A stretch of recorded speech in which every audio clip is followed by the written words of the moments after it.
And I am Jeannie Thomas, and I own Jeannie Thomas Business Solutions. And unlike some of the other moderators, I'm actually a small business owner myself.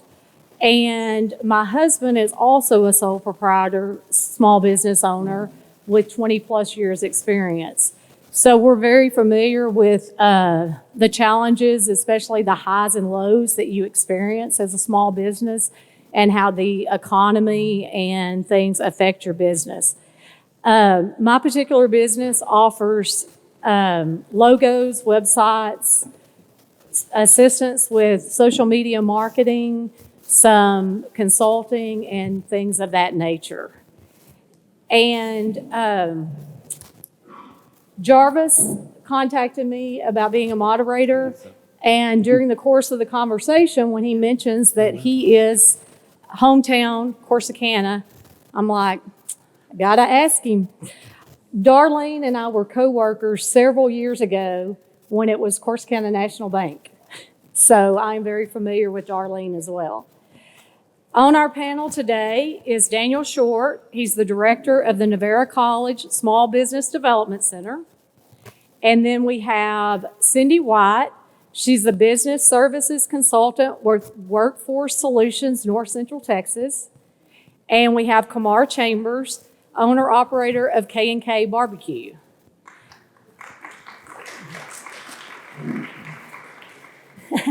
So our business development panel will discuss the challenges businesses face, ways to address them.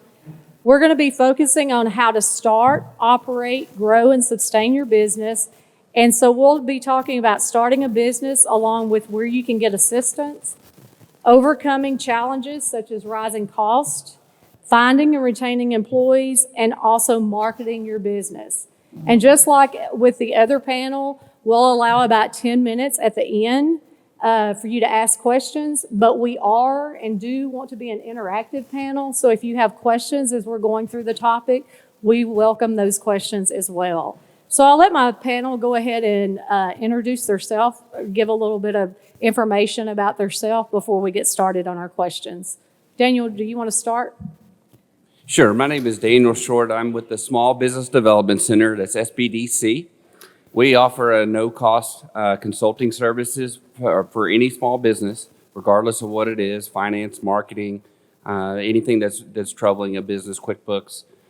We offer that via taxpayer dollars. So we have SBA funding, we have state level funding, and we have local funding from our host Navarro College. So anything that you can need business-wise, just we're here to help you. And then Cindy? My name is Cindy Kaufman. I work for Workforce Solutions for North Central Texas, and my job is to work with employers at our center. I work with all Navarro County employers. Also, we serve job seekers. They come in, they're looking for jobs. We have hiring events, we post jobs, we have training programs. We have a lot of programs and different services I want to share with you guys today. And Kamar? Hello, everyone. I'm Kamar Chambers, owner, operator of K&K Barbecue here in Corsicana, Texas. I would be remiss to say that I am not really the owner. My wife is the owner. She's the big K and I'm the little K. Unfortunately, she's not with us today. She has to work, so I have to acknowledge her for sure. I am the only barbecue place in Corsicana. Hello. But no, I thank you guys for the opportunity. That's who I am. Okay, we're just going to go ahead and dive right in then. Daniel, what are 3 most common issues facing small businesses when getting started? That's a really good question, and it really depends on each individual business. But the 3 things that we see the most are finance issues. I mean, if you're getting started, you're going to need financing, and there'll be a finance panel after us where they can go deeper into the details on that. But what we see a lot is businesses, they need funding, and so whether or not they're able to access the amount of funding that they need is an issue. The process leading up to getting that funding, as well as getting enough funding. That may be the most important thing. Is somebody comes to our office and says, I need $75,000 to start. But if they needed $120,000, you can see the strain that would be on that business for the first couple months, and then trying to make it, by getting just the short amount that they got. So we see short financing being an issue as well. Preparedness is a big thing. That comes in a variety of different ways. You often need a business plan for a loan if you're going to, especially if you're going to get a government guarantee loan like SBA or USDA. So you need to have that in place. And so having some help to get you to where you need to be with that business plan is very important. And that's something that's always an issue. Having mentors in place, the Mary and Thomas that were up here before, they have their own small business and they do their own things, but you can tell and you can see the amount of confidence and the amount of passion that they have. Having somebody like that just to advise you on very simple things can make the total difference in what you're going to be. They can give you simple advice. They can give you just general advice that makes the difference, because they've been there before and they've done it. And so that's a very big thing. Financial projections is something that we work with a lot at the SBDC.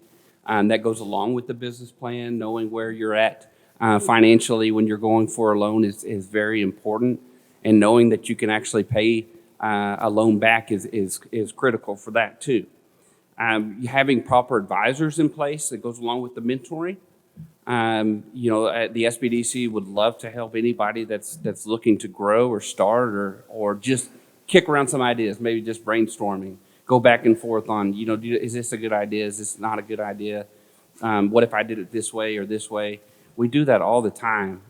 It may not go anywhere, and that's cool. It's just part of the process. And then having other advisors like maybe an accountant or a lawyer that can help you get things structured the appropriate way, that they do this all day, every day, and they know what they're doing. So rely on some other professional help. Oftentimes it's I just don't have the money to do these things, and we get that. So we try to fill those gaps, but really bottom line comes down to you want to do it right. You don't want to do it twice. You want to make sure that however you set things up, set you up for the long term. So that's what I would say is the most important thing. And I agree with you on that, Daniel, too. And the SBDC is a great resource, and especially starting out where you don't have funds or you have very limited funds, because there's so many things that they help with. And then kind of bouncing off what Daniel said about, professionals or getting professional services. And I know that, I believe it was Mary talked about that when they decided to outsource payroll. You have to weigh those costs with the time being invested. And so I see that a lot with, especially like a small business, they're needing websites and things like that. And they're like, well, I think we can do it ourselves. But, a lot of times you're spending a lot of time doing that you could be running your business. You could be doing what you're good at and paying someone to do that. So those are things I think you definitely have to consider. And you'll probably notice that we did lose one of our panelists. Amy was going to sit on our panel before. But one of the things that we see is, and they talked about it a little bit on the other panel, is knowing whether your business can be viable. In other words, who is your customer? Who's your target market? How many competitors are already in your target market in the area that you're in? And so, Daniel, what would you say about that? And even Kamar, if you want to kind of expand on that a little bit. About knowing your customer? So what we see a lot at the SBDC is, somebody comes in, and we do everything one-on-one. So it's really individualized, and we kind of get a connection there.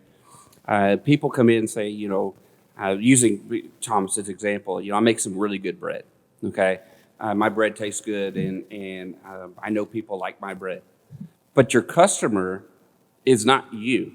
It's not the people immediately around you who are going to support you anyway, right, Kumar? So you have to think about how do you you represent yourself so that you get the broadest customer base and that you satisfy all of your customers' needs before you satisfy your own.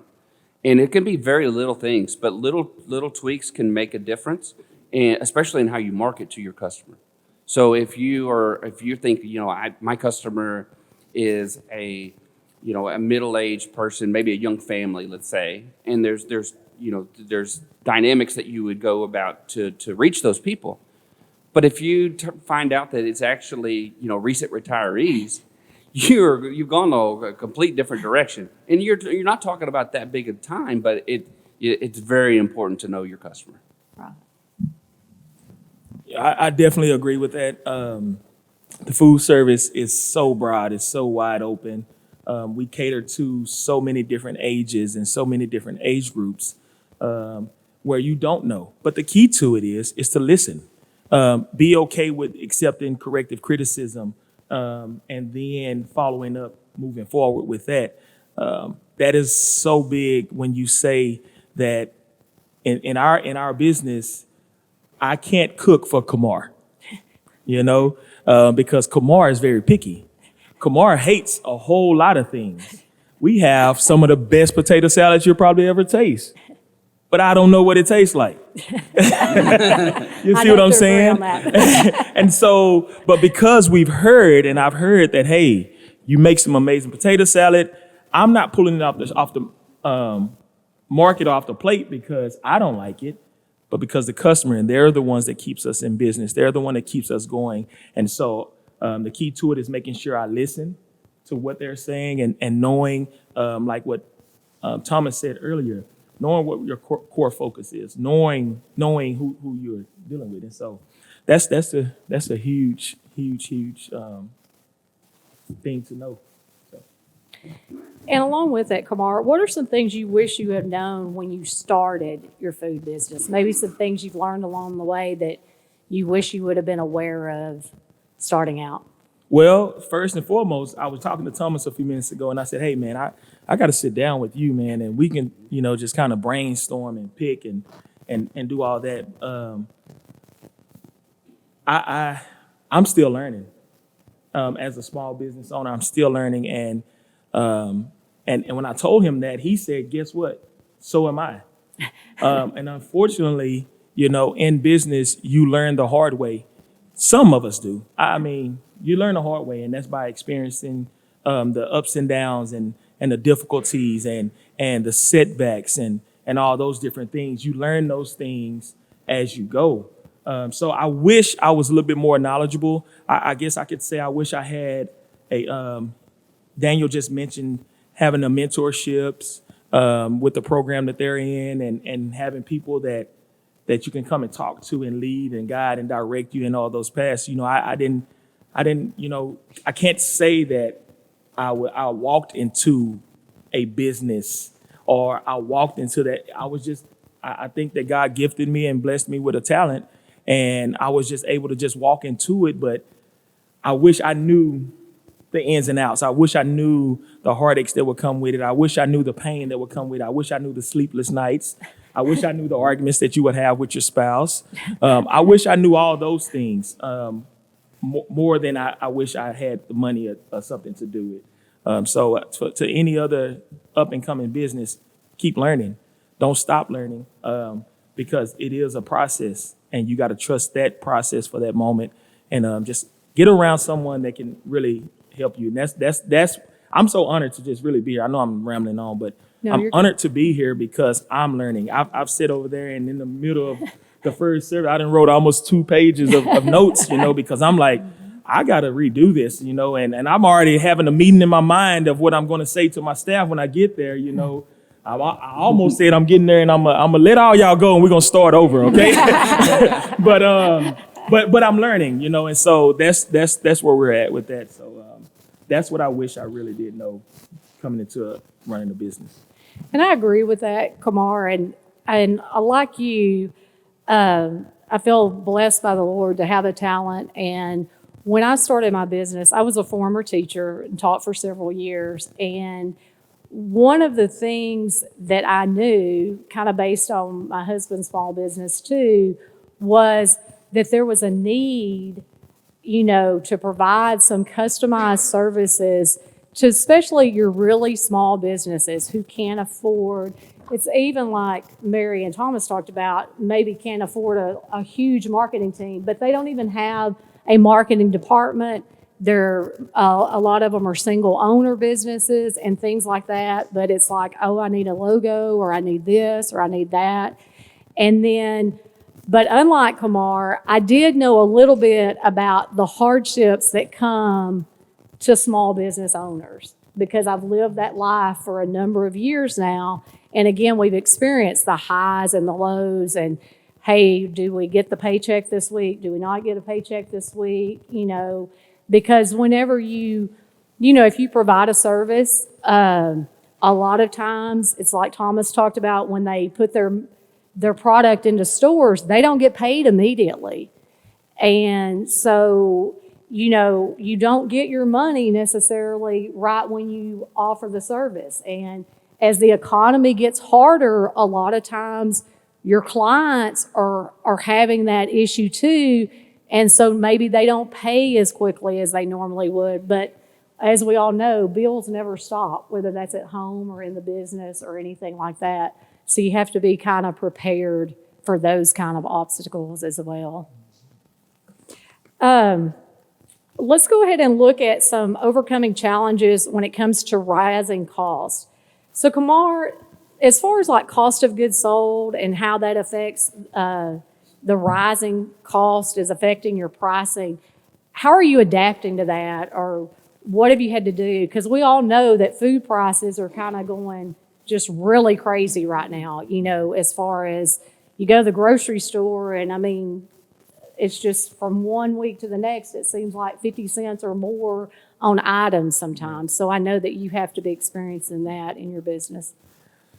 Yeah, it's very difficult. I deal with a product that's very high in cost. It's not so simple and so easy to get anyway. But then, when you do get it, it's expensive. Briskets went from at one point, $1.98 a pound to almost $4 or $5 a pound. It's insane, and it's almost unbearable to where you say, how can I manage? How can I move forward? Even though that if it's decreased a little bit, it's still at a high rate of price. And so, unfortunately, we've had to do the same thing that they've done in the industry. We've had to increase our prices to try to adapt in certain facets, in certain ways. We've had to at times just be like, no, I can't do this for that cost or that price, because I can't survive like that, because people is still so fixated in what it used to be and haven't moved on with the way the times is now. The good thing about it is that in food services, I always tell anybody that's starting a business or doing a business, consistency is key.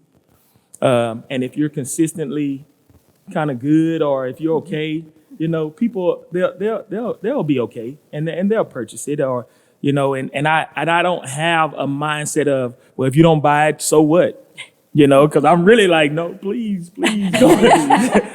I know the sandwich now is, I'm not saying it's $12, but I know it's $12 right now, but please, look, I'll put a little bit extra on there, try to make it better or something. But no, but for the most thing is that food is something that we all need and got to have. And so we've been fortunate to just kind of slowly make some increases that, it's not even noticeable, because just say if someone was coming in and it was paying $7 for a sandwich, they'll give you $9 or something, or give you $10 and say, keep the change. Just don't worry about it. Put that in the tip jar. And so it was already at a point to where they was just basically saying, we'll pay at least $10 for that sandwich with no problem. Now, as long as I don't touch that 1001, then we okay, So, but no, we've had to make those adjustments by increasing our prices. Not much, but we've had to increase a little bit to try to keep up with the rising costs of what's going on. And, we even heard from Mary earlier about not being afraid to ask for additional money when you're adding value. And even, when you're undergoing inflation, most people have to be able to see that as well. And so you have to be able to adjust pricing to compensate for that. And Daniel, what are some common problems facing growing small businesses? Yeah, so let me piggyback real quick on what Kumar said. You shouldn't, as a business owner, especially food related, you should never apologize for having to raise prices. You're gonna hear it. You're gonna hear it across the board, and people come to you and say, last week this was 7, why is it 8? That doesn't make any sense. It was 10 days. But they don't realize what you got to deal with. Your number one thing should be to make as much money as possible. And what you do with that, you can give it away, whatever. But you're hiring people. You're going back into the economy. So the number one thing is make sure your food costs are at a level where you can make a profit. And so don't apologize for that. It's a strange time right now, especially in food. And so that's why I'm glad you're here, because it's been a roller coaster. And it's not over yet, I bet.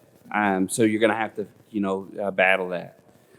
But with growing small businesses, we see a really common theme.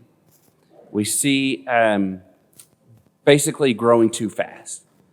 You got somebody that they have a widget and they make this really awesome widget, and if they could just sell more widgets, that means they make more money, right? Makes sense, right? But when you do that too fast, then you start to get orders that you can't fulfill. You start to put all your money into your inventory, and now you can't pay the people that you are having build those widgets. So the number one thing with growing is grow sustainably. Think about the positions that you need to fill, that Cindy can talk about, and how that works. Filling those positions that have been kind of overlooked, as opposed to just going, well, if I hire 2 more salesmen, so if I'm going to hire 2 people, I'm going to hire 2 salesmen, because that means I make more money. But if you do that, then who's going to do the payroll and the back office stuff? And so thinking about it logically and growing consistently and sustainably is the most important thing, and making sure that it's just not all about selling more. It's about just moving forward, and how you can do that in the best way is the most important thing. And Daniel, along with that, I would also say, if you just approach it from the money standpoint, as far as, hey, if I can sell more, then I make more, and that kind of thing, I think sometimes you will get lost in quality of life, because especially in a small business, you can work yourself to death if you're not careful. And so you have to think about, what other things in life do I do or do I want to do? And so as you grow, like Daniel said, you grow at a level that you can keep pace with that and not get in a situation where you have orders you can't fulfill, or you work all of these hours, but I can no longer afford to pay my employees. So now my wife and I are running the business all the time, or things like that. Mm-hmm. And so we'll go ahead and go into talking about finding and retaining employees, because I know that everybody seems to be struggling with workforce right now. We did see now hiring signs everywhere we looked. And then even in businesses that I work with, a lot of the problem is retaining someone. In other words, I hire somebody, I get them almost trained, and they just don't show up to work. No notice, no nothing. They just never come back again or something. So I know Cindy's our expert in that area, so I want her to expand some on, today's workforce, how they've changed, what they're looking for, in employment, and those kind of things that I think would be beneficial. Well, thanks for putting me between these two. No, I'm very excited to speak to you guys about our services and our programs. We have the best employers in Navarro County. We have the best employers. They are working very hard. They're listening to their people. I have employers telling me, Number one, I don't need 5 years experience. Maybe I don't even want the bad habits. Maybe I'll train if they have a year or so. They're looking at their training. They're not requiring as much training. They're looking at incentives for production. They're looking at hours. Some of the hours are not working for these job seekers. Not having overnight childcare is a concern. So they're looking at their shifts and how they can make their families be able to work. I've seen some employers actually work with the employer and allow them to come in later, take their child to school, and then go pick their child up. We've got employers that are working really, really hard. They're looking at wages. They're trying to stay within their means, but they're trying to give you the best they can. Their benefits. Benefits are great. More and more people are looking at benefits as everybody gets older, so they're increasing their benefits. Our employers are doing everything. They're having staff meetings. They're talking to people. They're talking to some people that are having transportation problems. Before, it was like 3 absences, you're gone. Now it's like, okay, do you know anybody that lives close to you? Trying to help them set up transportation. Meeting them at grocery stores. You know, our employers are trying a lot of different things to make it work for our families. And then we have our job seekers coming in more and more. The biggest change that we've seen is that they're wanting to work remotely. They're coming in, they're wanting training through the workforce program that we do offer. They're wanting to learn more about computers and technology because if you think about it, they're working from home. They're not having to worry about their child care, and they're not having to worry about a vehicle and transportation. It can be a win-win for them. Some have the skills already, and some do not. But more and more, they're coming into our workforce center where we have computers and printers and scanners, and they come into our center. If they register with us and work in Texas, they're automatically eligible to take over 3,000 courses. And some have certificates, some do not.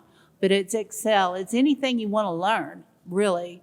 They can take those as many as they want. They're free of charge. Also, when they're registering with Work in Texas, they're filling out all their information. Get to know your people. And our Work in Texas system, they ask about their skills, their experience. You know, it's very detailed. But the good thing about it is once they're finished with registering in our Work in Texas system, they automatically have 3 different resumes created that they can pick and choose from and develop and change and tweak. But a lot of times people struggle with having a resume, or they may struggle with going to interviews, you know. More and more people are changing jobs for good reasons and not good reasons, but they're having to learn job interview skills. We have online courses for resume writing and interviews. So we have a lot of services, and more people used to come in and, you know, well, if the application is online, never mind, no thank you, you know. And now it's like, well, can you get me there? And, you know, we'll get them there, we'll help them out. And so we're adapting. Everyone is adapting, but we do have a lot of resources, and hopefully later on I'll have a little bit more time to just share the resources that we do offer. So, Do either of y'all have anything to add to that about employees or? If I'm being honest, Yes, we want you to be honest. you know, no, it's okay. We've spoiled and allowed a lot of these people to be just lazy. They don't want to work, you know, and it's difficult, you know, that their demand has become more higher than what they're actually qualified or certified for. You know, we got to do the trainings, we got to do all this to get you to a certain level of the pay that you're asking for, or what you're doing, and you don't even want to show up. Or Miss Cindy them have an amazing program that, you know, people can sign up through, and they'll make sure that they'll take care of all the trainings, and for most employers, we don't push out that employee cost of having them and hiring them. The workforce take care of that. Up to 70%, I believe, is what it is, or so. No, it's just they'll take care of it up to 70 hours. But and we have several people on that program, and I mean, just sitting here a few minutes ago, I got a message from one of them saying, "Can I come in at 3:00?" And I'm like, you're able to get these hours. Like, these hours are guaranteed if you come in and you work these hours. But they're still wanting to take off. They're still wanting to not be there. And you're giving them that opportunity. So the workforce, the work field is so complicated right now. And we can name it. I mean, we can blame it on so many different things. Lack of home training, lack of how you raise your children and all those type of things. But we really just got to get back into the core of teaching them that if a man don't work, say it loud. He doesn't eat. He doesn't eat. And so that's just what we got to get back to. And so, but there are some amazing programs out here that they can help them get back to that place. And so the workforce, please, anybody that's out here that can help with the workforce, send the people to the workforce and let them build and recreate character in these people. All right. And I agree, Kamar, and I saw that even in teaching, the change in the students and the motivation and they just didn't want to, and that kind of thing. And I think a lot of it does come from lack of expectation for a number of years. And so then they kind of struggle with that. But along with Kamar, I mean, I was glad to hear about the services that Cindy and them offer, and that the resumes and the interviews, and because some of your bigger schools, I think, offer that in classes, but like our smaller schools in the county, we don't have a specific class that does that and that kind of thing. So I think it's very beneficial for graduates to be able to go, and of course anyone entering the workforce, but especially our younger generation. Do y'all have any questions at this point? Anybody have anything they want to ask before we? Yes, sir. Cindy? You said that there's like 3,000 or so, like, certificate classes you take, just go there Yes. and learn about different things. Can you give like a couple examples? PowerPoint, Excel, business services, pretty much there is a large range of different interests. And once you're registered in our Work in Texas, it's just www.workintexas.com. And you can actually do that on your phone or at home, or you can come into the center. And once you register with us, that makes you eligible to take any of these classes. And if you wanted to come up and you take the classes, say you don't have a printer, come up and we have a printer, we have a scanner, we'll print out your certificates. You're welcome to use our computers as well.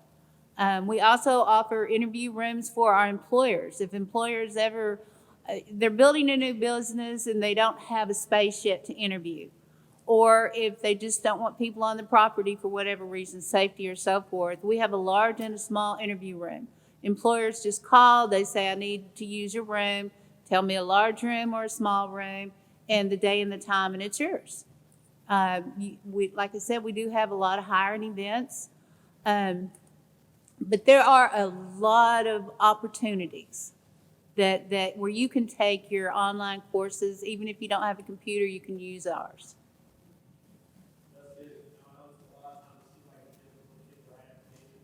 Mm-hmm.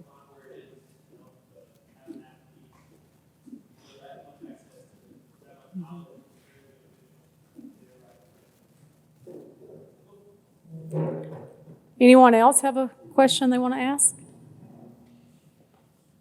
Yes, sir. For Daniel, the typical person coming into your office per se, asking for advice, somebody that has no experience, or somebody representing your office, like who's that person? It's really a wide array. I would say, though, the majority is those with no experience looking to either get out of the workforce and start their own thing, or a lot of times they're doing what they want to do on their own for somebody else, and so they're transitioning. So they have a little bit of a experience there, but we do see some businesses that are really well established. The pandemic was really big for us because we need PPP, we need EIDL, we got to get that done, and so we connected with a lot of businesses that way. But it's pretty vast on who comes in. One day from another it can be completely different. There's times where we go with the same kind of business over and over, and then times where we don't see them for a while. So it really just depends on the situation, but it's a wide array. Anyone else? Okay, we're going to talk, I know business development talked about marketing, but we're going to talk a little bit more about marketing your business, because how do you know which type of marketing is going to be most beneficial for your business? And so there's a lot of no cost, low cost things that you can do to kind of get your name out there. And so we want to share some of those, and I don't know who wants to start. You? Me? Yeah. When dealing with clients, especially someone starting out or a really small business, then I encourage them to do free things first, because in our area, a lot of times you can get that word out and use like free or very low cost ways of doing that. One thing that I always encourage a business to do is, if they haven't created their Google My Business listing, to create it. And that is free through Google. Some people need assistance, and I will do that for them. And of course, my services do come with a small fee. But getting that out there, and also you can create posts on Google, and those posts stay out there. They stay out there.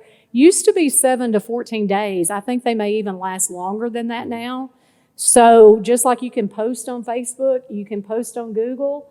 You have your social media that you can get on. But when it comes to social media, it varies what social media you need to be on based on the type of business that you have. In other words, a retail business, a clothing business, things like that, Facebook, Instagram, those work wonderful. They post probably daily or multiple times a day. But when you get into service businesses, it goes back to, where's your customer? And a lot of times your customer is not on social media, or they're not looking for you on social media. And they talked a little bit in the first panel about branding, but I definitely encourage you that no matter where you're marketing, you need to be using the same logo, the same tagline, the same look and feel, because just like everybody knows that the swoosh is Nike, they know that for a reason. That's all Nike uses. They don't change. We find that, and I know Daniel probably sees this too, you've been in business for a few years, and we don't like our logo and we want to redo it. And sometimes you can just tweak it and it's still the same logo, it's just a little more modern looking, and that's okay. But sometimes they want to completely change. Well, you just lost a lot of your brand identity. So I think it's very important to keep that.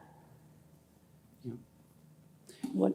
And then, like we were talking in our prep for this, you always start with those things that are free, mm-hmm. and then move to slightly inexpensive to more expensive. And then, if you want to do a television ad in Dallas or a national ad, go for it. It's very prudent to start with those things that are available to you at no cost, and then very little cost, and then move forward. Right. And, Thomas talked a little bit about, you could market in DFW and run with the big boys if you wanted to, or whatever. But I know I've worked with businesses that they get a lot of calls. In other words, here, let us help you do this, or we can do this for you. But a lot of times the people who are going to help you with your marketing, they're not from Navarre County, Texas.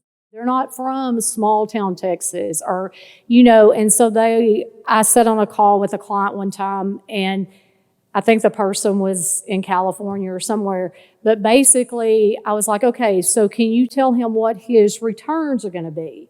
Do you have anyone else in our area or kind of a general area similar to ours? And you can tell us what kind of return he will have. Well, let's see. Well, we have Dallas, and I'm like, you don't understand. Dallas is nowhere like us. We don't have near the market and things like that. So if you're staying very local, you have to think about what works very local. Now, if you're wanting to go statewide and international and things, then that's when I would encourage you to do those higher level marketing. Kamar, what about your marketing? What do you think's been most beneficial to you? Well, mine's pretty simple. I mean, I use a lot of Facebook and Instagram. I come on Facebook and I use a slogan or a saying that I always say. And, now I can go anywhere almost in a good little radius. And I say, well, if I'm live, you know what time it is. And so I put that slogan on my shirts that we merchandise out. But I walk in Walmart or I walk in HEB, I hear somebody say, if I'm live, you know what time it is. So, but I use that. And, I joined quite a few groups. The barbecue world is huge. And there's, backyard barbecuers and front yard barbecuers and whatever barbecuers. But, tons of groups that's out there that all you got to do is sign up to a couple of them, and they have over 250,000 followers or something like that.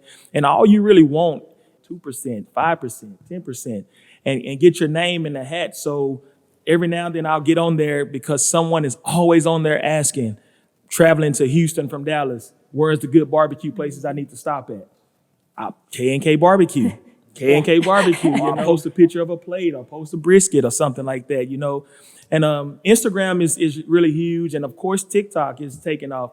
I have a TikTok. I don't use it as much, but my daughter, them love it. And I've been trying to get her to just really work on the TikTok for me and just start putting out some TikTok. But it's just, you got to figure out what the trends are right now and just kind of roll with them and flow with them.